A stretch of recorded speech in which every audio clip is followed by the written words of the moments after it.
Hello everyone and welcome back to Pacific Rim Theory. Today I want to discuss one of the coolest concepts that came out of Pacific Rim, which is drift compatibility, and take a deep dive into how it works, its origins, and its potential. Because after conducting my own research, I've actually managed to create a system that allows us to calculate whether two Jaeger pilots would be drift compatible with each other or not.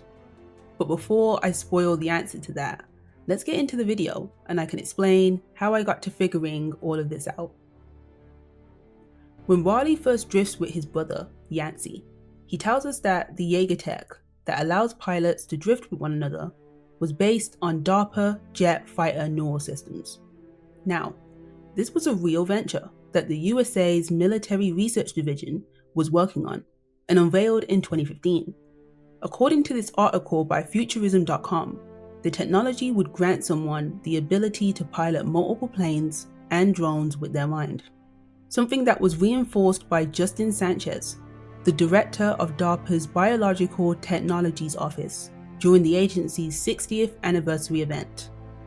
As of today, signals from the brain can be used to command and control not just one aircraft, but three simultaneous types of aircraft. This notion was proved to be possible when in 2015, Jan Schuerman was connected to a flight simulator via her brain and flew an F-35 jet through the Grand Canyon.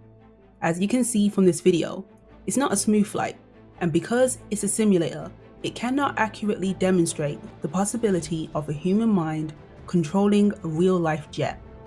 But it definitely suggests that with more time and research, such a thing was and would be possible.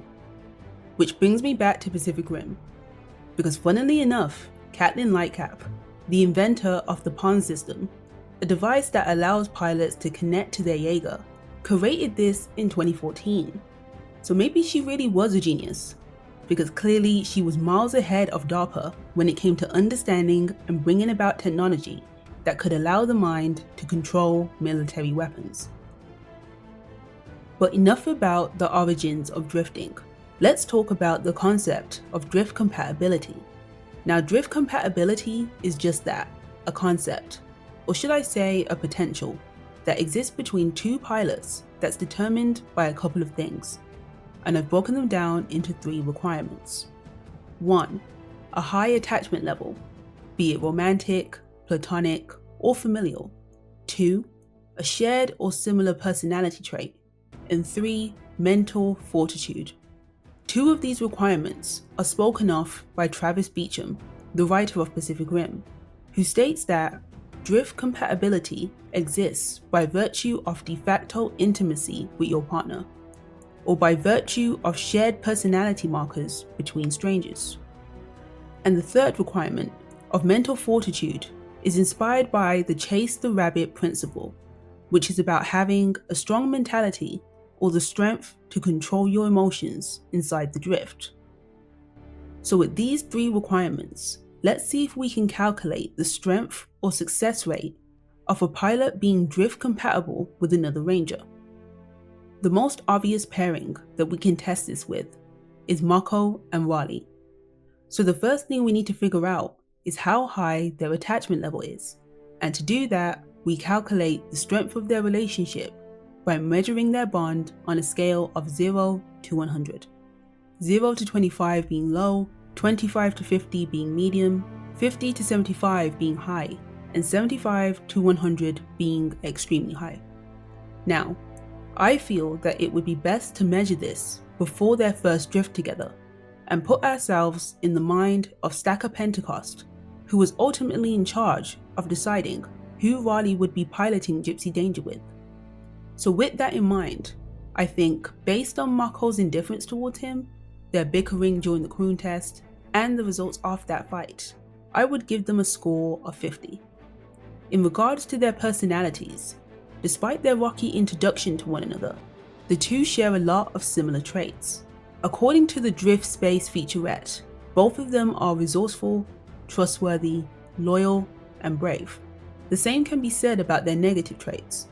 Mako is cloistered the same way that Raleigh is withdrawn, and Raleigh is hard-headed in the same way that Mako is stubborn.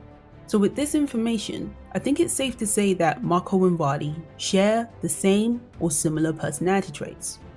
Finally, we need to calculate their mental strength. And to do that, we need to measure their responses to their own trauma and assess their emotional maturity.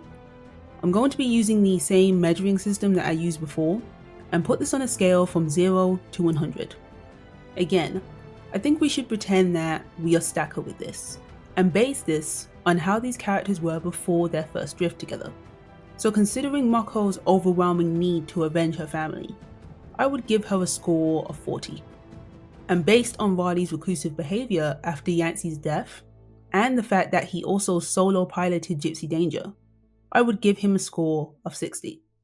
So with these results, I would say that Mako and Vali balance each other out, because not only are they both introverted, with similar personality traits, but their individual mentality level is evenly shared out, so both of them could rely on one another when sharing the load and when facing obstacles that challenge their mental capacity, which is what we see happen when they both drift for the first time.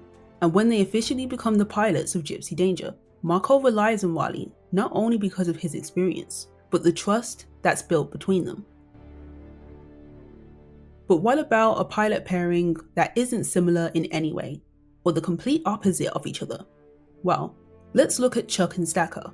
One is an arrogant jerk, and the other is a strict authority figure that takes no disrespect. On the face of it, you would assume that these two would be far from drift compatible, and they are. But there's a reason why they were able to pilot Striker Eureka together. So let's see if we can figure out why.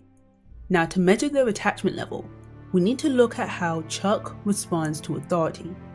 With his father, there is hardly any respect towards him, and he views him more as a rival than a parental figure. But with Stacker, I wouldn't say that he has respect for him, per se, but more respect towards his rank, because he follows the orders that he's given to him, and doesn't fight back when Stacker insults him. So with that in mind, I would score their attachment level as 35. In regards to their personalities, I took a personality test with their individual traits in mind, and came out with Stacker being ISTJ-A, which means he's a logistician, just like Mako, but the A at the end indicates that he's more assertive in comparison to Mako being more turbulent. Chuck, on the other hand, is a virtuoso, which means he's got an individualistic mindset and can pursue goals without needing external connections. So despite these two being introverted, one is more logical and the other allows their emotions to govern their actions. But the difference in their personalities aren't too drastic, so that is a good sign for them being drift compatible. However, their individual mental strength is a large indicator for that being untrue. Because with Stacker, especially with his leadership skills, his compatibility to run a Shatter Dome and the Jaeger program, plus the fact that like Vali, he solo piloted Coyote Tango, his mental strength will be extremely high, so I'm going to give him a score of 85. Chuck, however, has issues with his father, allows his emotions to run high, and evidenced during their fight with Leatherback. When things go wrong, he whines and complains. So with that in mind, I've given him a score of 35. So with these results, aside from their similar personality traits, their low attachment level and the large difference between their individual mental strength indicates that they're a poor choice for a pilot pairing. But when Chuck raises this to Stacker, he tells him that he brings nothing into the drift.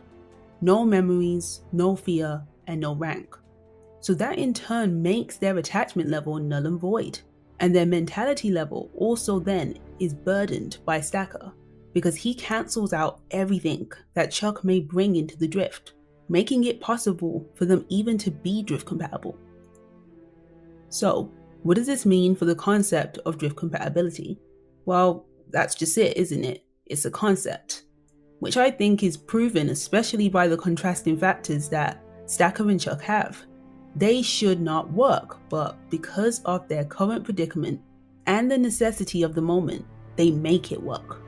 So yeah, the truth about drift compatibility is that it's basically a guideline, just not a certainty. And that is my little essay on drift compatibility. A very serious tone, but I hope it was interesting for you all to watch and listen to, and this was very fun to make and think about. And yeah, I hope you all like the video, and I will catch you in the next one.